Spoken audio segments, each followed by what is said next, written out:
Hi everyone. तो देखते हैं कि आपके फ्यूचर सेल्फ की तरफ से आपके लिए क्या मैसेजेस हैं। और ये टाइमलेस रीडिंग है, कलेक्टिव रीडिंग है। अगर आपसे रेजोनेट होती है तो गाइडेंस को फॉलो कर सकते हैं। अगर आप चैनल पर नए हैं तो आने वाले वीडियोस के लिए आप चैनल को सब्सक्राइब कर सकते हैं। तो लेट्स सी क्या कार्ड्स हैं।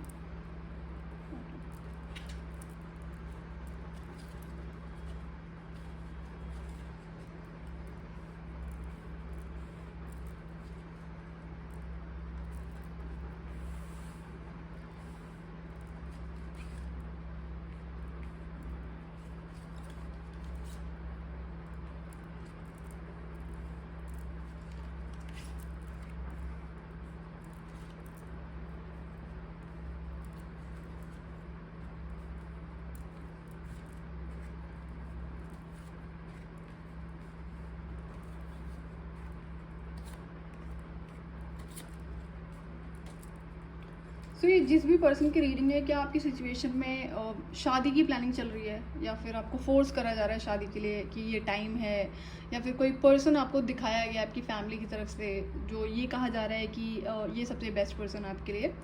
और किसी ना किसी तरीके का प्रेशर यहाँ पे ज़रूर दिख रहा है मैरिज को लेकर। और दूसरी जो सिचुएशन हो सकती है कि किसी इंसान ने जो आपको पहले से पसंद करता है, आप उसे जानते होंगे, जिसने आपको मैरिज के लिए प्रपोज किया है। तो अगर ऐसी सी कोई सिचुएशन है तो ये रीडिंग आपके लिए, ये आपका साइन है। तो यहाँ पर पहली बात, जो सेल्फ स्टीम का इशू है वो बहुत ज़्यादा है। इनसिक्योरिटीज़ खुद के बारे में वो बहुत ज़्यादा हैं। तो हाई चांसेस कि आप पीपल प्लीजर रहे हैं। एंड इनसिक्योरिटीज़ किस वजह से, पहली बात तो उस रूट कॉज को फाइंड आउट करना पड़ता है कि आप खुद से कंपेयर करते हो अपने आप को दूसरों से, या कोई आपकी लाइफ में ऐसा है, कोई भी हो सकता है ये, जो कंपैरिजन क्रिएट करता रहता है, वो करती रहती है आप में और किसी और इंसान में कि वो ज़्यादा बेटर है, आप कम हो। तो अगर कोई भी इशू है लाइफ में, जैसे कि इनसिक्योरिटीज़ हैं, जेलिसीज है, देखो कोई एक दुष्ट इंसान है उसके अंदर जेलिसी ज़रूर होगी, बट अगर कोई ढंग का इंसान है तो कई बार सिचुएशंस की वजह से ऐसे थॉट्स आ जाते हैं जो कि बैक टू बैक चलते रहते हैं अगर आप उस पर खुद से कंट्रोल नहीं लगाओगे। और जितना लंबा टाइम चलेगा उतना इशू आपको ज़्यादा बढ़ता है। दूसरा होता है कि कोई है ऐसा, चाहे फैमिली मेम्बर है, कोई और है जो बार बार इस कंपैरिजन को रन करता है। तीसरा ये है कि आप खुद से करते हैं इसको, कंपैरिजन को क्रिएट। तो जब रूट कॉज नहीं पता होगा तो उस पर आप कैसे अपनी हेल्प कर पाओगे। तो इसलिए रीज़न का पता होना बहुत ज़रूरी होता है।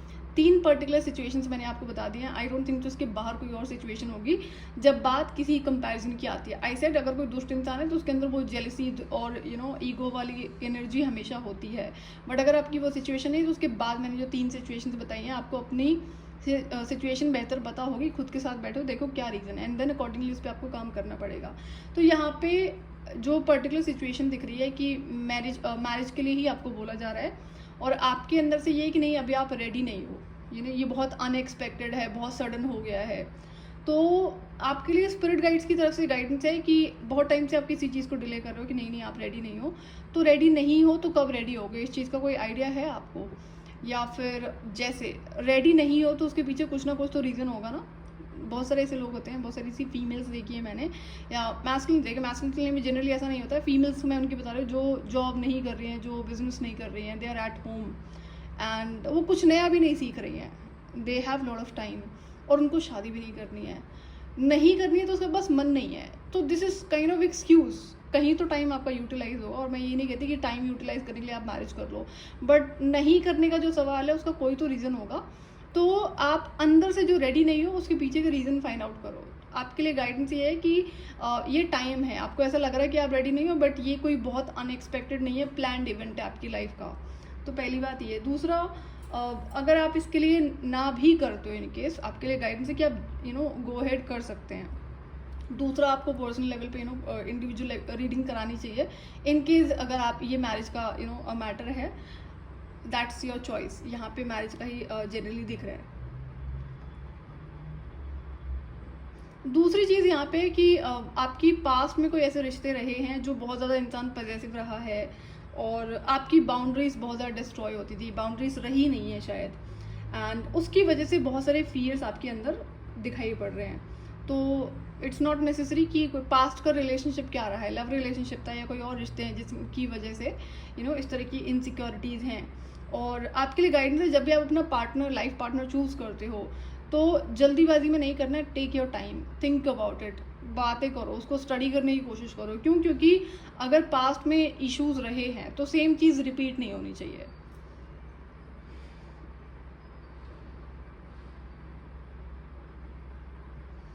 और आपको विद इन क्लैरिटी होनी चाहिए कि आपकी एक्सपेक्टेशन क्या है उस इंसान से, और वहाँ से भी क्लैरिटी होनी चाहिए सो दैट आगे चल के कोई इशू ना हो। अब आपको ऐसा लग रहा है जैसे ना कि रास्ता समझ में नहीं आ रहा है कि आगे कहाँ जाएं, नहीं दिखाई पड़ रहा है रास्ता, तो न्यू मून फुल मून से आप बहुत ज़्यादा कनेक्टेड नज़र आ रहे हैं। चाहे आपको एनर्जीज इसमें पिकअप होती हो, फील होती हों, या कुछ पर्टिकुलर इवेंट्स आपकी लाइफ में न्यू मून और फुल मून पर ज़रूर होंगे। और हो सकता है कि ये जो रिलेशनशिप अगर आपको ऑफर हुआ है, चाहे ये अरेंज मैरिज में है, लव मैरिज में है, तो ये इसका जो प्रपोजल है ईदर ऑन न्यू मून और फुल मून पर हुआ है, या फिर अराउंड उसी टाइम पे। तो स्पिरिट की तरफ से तो यहाँ पे क्लैरिटी है कि ये रिलेशनशिप आपके लिए अच्छा है, बट देन स्टिल आपको इंडिविजुअल लेवल पे अगर चेक करना है तो वो करवाना पड़ेगा। जस्ट डोंट गो एट कि क्योंकि ये कलेक्टिव रीडिंग है। तो बट यहाँ पे गाइडेंस यही है कि you are ready, even though अगर आपको ऐसा लग रहा है नहीं हो आप रेडी, तो ये डिवाइन इवेंट है और आप अंदर से रेडी नहीं हो, तो इसका मतलब आपने अपने इश्यूज पर काम नहीं करा हुआ है। ये क्लियर थिंग है। आप डिनाइल में हो, और वो डिनाइल का रीज़न है जो फियर है, इनसिक्योरिटीज़ है, और किसी चीज़ का और यहाँ पे इशू दिख रहा है, तो किसी तरह का ट्रॉमा हो सकता है। सेल्फ स्टीम जो लो है वो क्यों है, तो ये सारी चीज़ें ना काम करनी होती है। इन पे अगर आप काम नहीं करोगे तो आगे चल के क्या होता है, वो एनर्जी से या तो आप अपने पार्टनर पे प्रोजेक्ट करोगे, या तो वही एनर्जी कोई सिमिलर एनर्जीज को मैच करता हुआ इंसान आपकी लाइफ में एंटर हो जाएगा।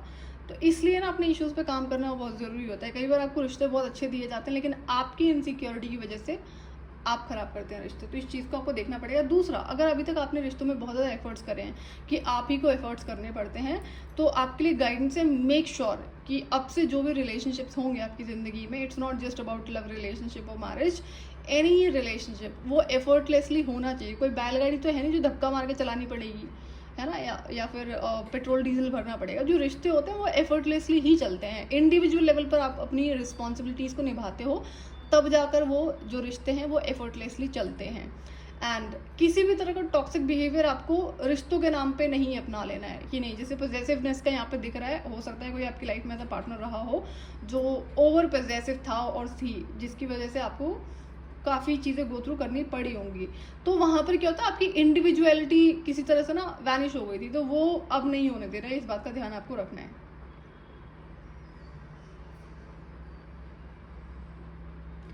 और अगर आपको ऐसा लगता है कि आप अकेले हैं, अब अगर ऐसी फीलिंग है कि आप अकेले हैं, तो वो क्यों है, इसके भी बहुत सारे रीज़न हो सकते हैं, उस पर काम करो।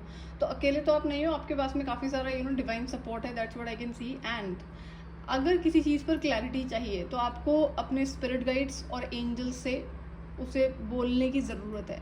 आपको वो आंसर्स दिए जाएंगे, वो सपोर्ट दिया जाएगा।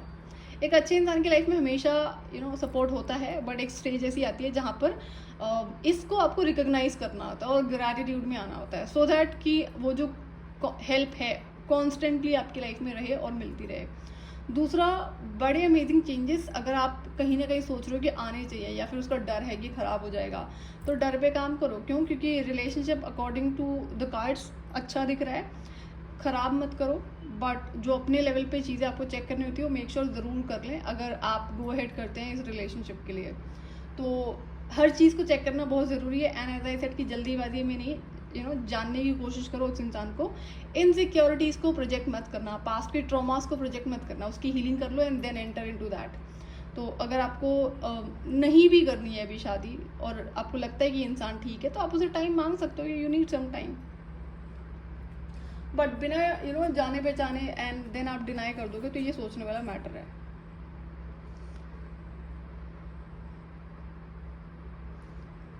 आप अपने साथ ही ना शायद बहुत ज़्यादा नेगेटिव थॉट्स रखते हैं अपने बारे में। जो सेल्फ स्टीम का इशू यहाँ पर है, तो अपने नेगेटिव थॉट्स पर काम करो अपने बारे में। यहाँ पे एक एफर्मेशन है, I am honest in thoughts word and deed. तो आपके जो शब्द हैं, जो आपके थॉट्स हैं और आपके कर्म, इन पर क्लैरिटी रखो। ये हर लेवल पर अच्छे ही होने चाहिए, सो दैट आगे लाइफ में आपको अच्छी चीज़ें मिल सकें, अच्छे इंसान मिल सकें, ज़िंदगी अच्छी रहे। और लाइफ में हमेशा हमें इन चीज़ों को परमानेंट रखना हो। जो भी अच्छी चीज़ है, जैसे थॉट प्रोसेस है, अगर आप उसको टेम्परेरी ठीक करोगे तो टेम्परेरी ही आपको फिर हेल्प होगी, इसलिए उसका हमेशा परमानेंटली ध्यान रखना पड़ता है आपको।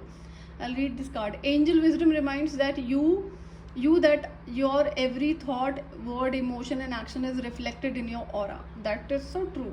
When you are honest, your aura is crystal clear.